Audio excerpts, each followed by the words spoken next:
Alright mates, I've got a little tale for you. If you go down to the woods today, you're in for a big surprise. If you go down to the woods today, you'll never believe your eyes. For every dick whoever there was will get shot in the head for certain, because today's the day we ambush a Frenchy pig neck. That's right, some Frenchies making a move near Vienna stumbled into a classic trap, believing the sound of my men seeing who could do the best impression of a seal to be some kind of sweet siren song, getting lured into an unexpected round of musical muskets. That's a game where a bunch of people shoot each other in the face, and when the ammunition runs out, whoever's left standing loses, for which the punishment is death, of course. Now this ambush business was all new to us. The Sards were ambush virgins for some reason. Guess their parents were into the whole no backstabbing before marriage thing. People need to loosen up. If you don't kill people when you feel the urge, it just makes you want to kill even more people. Fuck world peace and free love. What we really need is world war and free violence. Luckily for the people of Europe, I was a wise enough ruler to see that. The problem though with the whole ambush plan was that ambushing a column of French T-1808 4K Extreme Editions using only an army of paper-mache sword casts was a bit like trying to win a fight with a tank by just slapping your junk on the side of it. Sure, it's unexpected, but once the tank wank surprise wears off, you're just stuck trousers down with a death machine and some unsightly bruises. Luckily for my platoons of punks, we had the enemy so totally surrounded that we were at least able to do some damage, finding and grinding their commander by just piling on him like a load of discount Agent Smiths. Elsewhere though, our men actually started running away when they realised their shots were just bouncing off the mechanical minge bags. Potentially problematic, but the worst part of the Sardinian army was its troops, so we probably could do without them. Eventually we started forcing the enemy to call for timeouts, and then fucked them over by covering the timeout bench in crazed psychopath horses with a taste for garlic scented body spray. Nasty bit of killing went down, and the French were pretty quickly running low on their arsehole automatons. Packed up the picnic blanket, leaving behind a field covered in dead bodies, a classic day at the park for the Sards. We killed way more of them than we lost, a right change of pace from the usual human resources rip-off we got from battles, and with the French scattered to the wind like a lactosey fart, the Grand Army at Vienna was safe to keep putting as much squeeze as they pleased on the French Army's Austrian Regional Security Ensemble, or ARSE for short. Over in Marseille we had some survivors to execute. I sent over 2,000 men to deal with less than 200 and crossed my fingers, braced myself for the worst, plugged my ears ready for when my men accidentally set off a nuclear bomb in their own camp because they thought the True Wires were such a cute couple they should kiss. But nothing. We actually, somehow, got exactly the sort of normal result you'd expect. Was this gang of Marseille Mongs the only true source of soldiering skill in my empire? I wasn't going to risk missing a chance to get some actual troops here, so I threw out some job ads that asked for at least the ability to speak in the position of the regulation number of fingers. Gave the region a bit of the gloriously luxurious metalled roads as well. Good preparation for the magnetic hover cars at very least. I'm always thinking ahead, mates. Don't let that future take you by surprise. When the future busts down your door, you don't want to be in the shithouse reading fucker Oscar Wilde. You want to be hovering in the middle of your living room, packing 10 terawatt death lasers and listening to some post-music vaporwave remixes of 19th century orchestral classics. The future sees you like that, it'll just fuck right off in shame. Up in jolly old Paris, I was thinking we needed to stop babysitting the loser locals and get our men out into the killing fields. They were not happy one bit about that idea. They got so used to living at gunpoint that taking the gunmen away from them left them unable to function. I compromised by giving as many people as I could their own guns so they could point at themselves in the mirror every morning to get their oppression fix. With that sorted, we were able to go and live our dreams. Our dreams.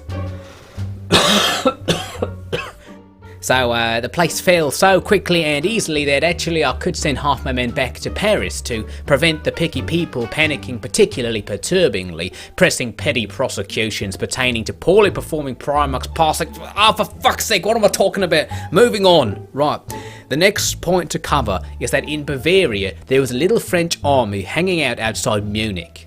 I told my dudes to roll hard on them, but when they arrived the French looked a lot bigger than they did from far away, and the mysteries of perspective persuaded plenty of platoons to pass the pleasantries and presently perambulate like peasantry to preceding positions preemptively prepared to pack punches parched to pageantry. Oh shitty, fuck, it's happening again! Oh, where are my pills?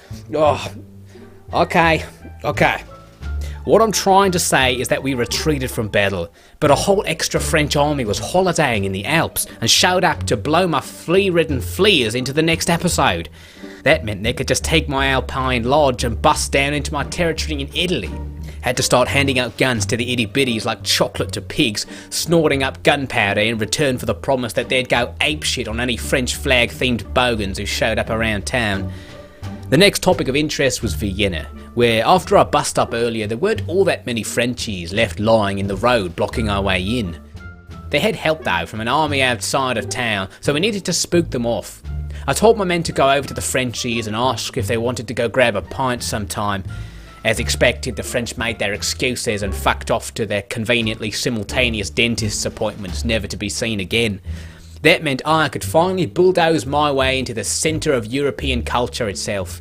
A few metric fuck tons of our men fell off the back of the trucks on the way in, but we didn't go back to get them. Didn't need them anyway now that we had one of the jewels of the not French Empire under our control. The place was making us a fair bit of cash, which was great, as mobilising half the world on my own dime was getting to be a bit too unscroogey for me. Capturing it really begged the question as to why we didn't control Hungary, since if we did, our empire would have a nice straight eastern border. As long as the Austrians didn't decide they wanted all their shit back, then we'd have a nice focused area to kill the Frenchies in. For any of that to happen, I needed to kill that band of hydrophobic Tyrian teasers that I talked about last time. I had 3 armies against their 1, so I told them to just go get the business done. 15,000 men versus 3,000, you'd think we'd do alright, especially with the enemy frantically trying to learn how to swim so they could escape, but actually we lost more than they did. At least it was a load off my mind, and a load into the cannon pointing straight at Budapest. Another tidbit you might recall is that I'd sent a diverse crew of military officers embroiled in tense yet endearing personal relationships to go where no Sard has gone before, scouting the harsh northern seas for signs of undiscovered life, as well as a strange alien race calling themselves the Mecklenburg Strelitz. We found a French army up there just chilling out. Good to know, but the first priority was to take a pit stop at each of their ports along the coast, dump a massive one that totally clogs up the levees, and then scarper back to sea before the smell reaches the Port Authority office. These shit and run tactics would eventually cause untold disgust in countless Frenchy ports, and cost them a fortune to plunge back to normality, so it was a bonza job from the whole crew. Next it was time to bring the scouts in and learn what crazy shenanigans the French were up to. As well as an attack on Belgrade in the works, they got my Tyrol patrol to surrender, taking the region from us and cutting Bavaria off. But they didn't bother pressing any further because they had to go back home to take their potato smiles out of the oven, so actually they left it unguarded for me to just take it back. Cheers, mates! I didn't want to be too hasty though, as the fact I'd lost track of the army that took it meant that they were brewing up another crap trap in the area. So I just played it cool and rounded up my emergency gun-tallions into a new army that would clean up the mess. Around the same time, I noticed that my staffers had hired a baker's 1/3 dozen of these crazy hipsters to join the war effort, calling themselves gentlemen, and giving off a real stink of being the nice guys finished last type of deal. Upside was these euphoric gents were smarter than the rest of the sods by a country light year, meaning I could get them to help me invent louder guns and the art of arranging dots into a triangle. Now it's time for more military matters, as near Belgrade we needed to shut off the tap that was pouring freshly squeezed Frenchmen into our territory. With 2 armies ready to stop them making any more progress, I started thinking about a way to throw my hoop over Hungary. But as expected, this was one of those hooplas where an obnoxious French guy makes the targets too wide for the hoops to fit over. Not a problem, I thought. I'll just grab some more dudes from the fine collection of psychopaths I had on display in Vienna. When they got close enough, we found out there are actually way more Frenchies than I thought, which is something you only want happening if you're visiting a graveyard. But you know how it is when you get the idea of conquering Hungary in your head and then it turns out you can't do it. You get really pissed and start doing anything to make it happen. In my case, that meant bulldozing more sides onto the pile so that when we started trash talking, the Frenchies scurried back to their recharge pods to hide like an installation of McAfee antivirus in Adobe Flash Player. Or at least that's what I thought they did. It seems they had some kind of tunnel network connecting back to their Budapest bros, as every time we geared up for a Hungarian hoedown, they would pop up out of nowhere like your ex who shops at the same supermarket as you. Oh, hi there, Jazz. Funny how we keep meeting like this. Maybe it's a sign, you know? oh yeah, I'm just picking up some more tissues. I've got a bit of a cold. I mean, my new girlfriend's got the flu, so I'm gonna need some of those and probably a bit of lotion to make sure she doesn't get dry skin from all that, being ill. You know. Oh, all right, Jess. I'll see you around. Bye. I still.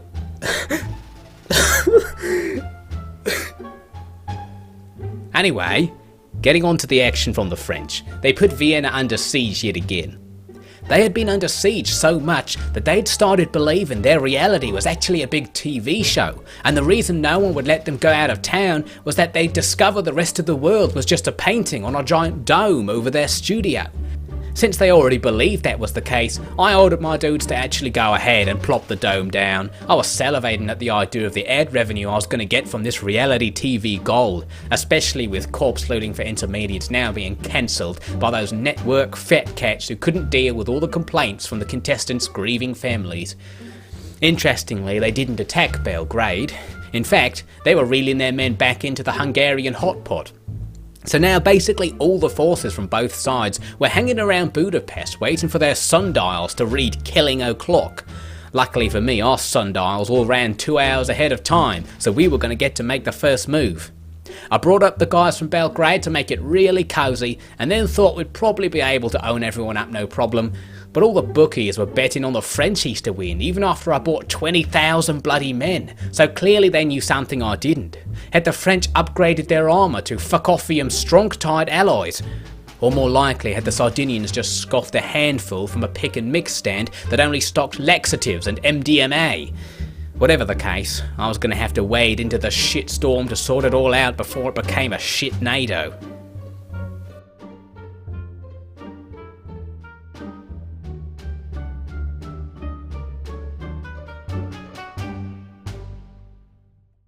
Oh, hey there, Doc. Yeah, thanks for letting me see you on such short notice. Napoleon, you're special. Medically speaking, that is. Anything you need, we will provide. Yeah, well, the thing is, I'm having a relapse. A relapse? Yeah, a relapse. I can't go a single fucking day without at least one annoying alliteration attack allowing actions add for arse rights on... Please, Napoleon, hold out your arm. This won't hurt a bit. There we go, let me inject the serum. That should keep it out for now. Thanks, Doc. I'm not kidding, it's getting unbearable. So the medication I prescribed you isn't working? Fuck no, it isn't working. These one-letter lozenges just make my mouth taste like shit. Do you have them with you now? I got a shit ton of them, but I'm telling you, there's no point me popping these pricey pieces of... never mind, just take them. Well, I think I can see a problem. Oh, you notice there's a problem. Oh, fuck, is the Nobel Committee around here? That's a fucking paradigm-shifting diagnosis right there. Napoleon, I mean, there's a problem with your medication. These lozenges are not the ones I prescribed. Shut the front door. What do you mean? This is just... Well, to be frank with you, it's a container full of dingo shit. What kind of pharmacist makes that fucking mistake? No, it wasn't our mistake. The records clearly show you've received a month's supply of anti-literates lose-one-letter cure-alls. It must have been... Oh, I know what it was. I can hear you back there, you big man, fucktard. You ate poo. I'll make you eat the whole fucking jar, you fucking son. You two, prick winker. You get back here. You think this is funny? You get back here. I'll never forgive you for this. I'm a prankster god. Well, I guess that's the end of that appointment. Time to move on.